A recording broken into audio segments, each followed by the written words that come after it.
In his address to the Assembly last Friday, President Kennedy of the United States said that an atmosphere of rising hope prevailed in the world. The previous day, Foreign Minister Gromyko of the Soviet Union declared that this 18th session is, and I quote, weighing anchor with the wind, even if a weak one in its sails. And we feel blessed because they are in virtual agreement as to the next steps to be taken. Both agree that the partial test ban should be followed by negotiations on the prevention of war by accident or miscalculation, on safeguards against surprise attack, on prevention of the proliferation of nuclear weapons, and on the prevention of armament in outer space. We feel sure that other measures intended to help solve the prime difficulty of general lack of confidence, measures which received individual mention by both statesmen, can and will be negotiated.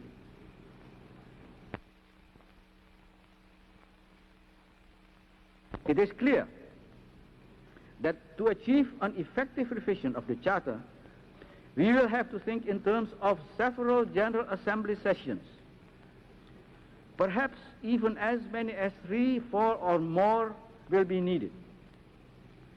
Certainly my delegation does not believe that anything sufficiently radical could be achieved at one single session. We should therefore do our utmost to see to it that this session is the first of the series by deciding to convene a Charter Review Conference to be held as soon as possible.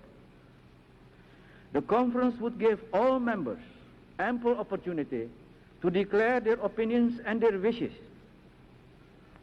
It is essential for us to know which articles the majority of members wish either to amend or to replace, and what new provisions they consider desirable.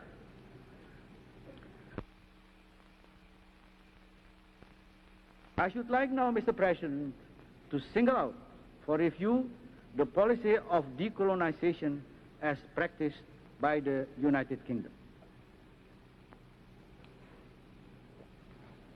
For this imperial power, once possessor of the most far-flung empire in our time, who has granted independence to many of her former colonies, is today pursuing a policy in regard to her remaining territories that is hostile to the letter and spirit of the 3 General Assembly resolutions on decolonization.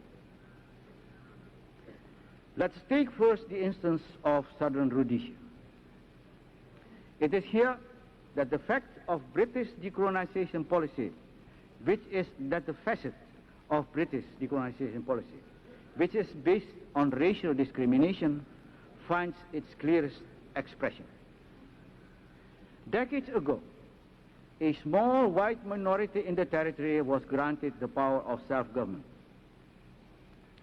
The constitution which the United Kingdom granted to Southern Rhodesia naturally contained explicit provisions for the protection of important British financial interests. But besides this, it also contained a written provision reversing the right of the United Kingdom government, reserving the right of the United Kingdom government to intervene in the affairs of the territory whenever it may seem necessary.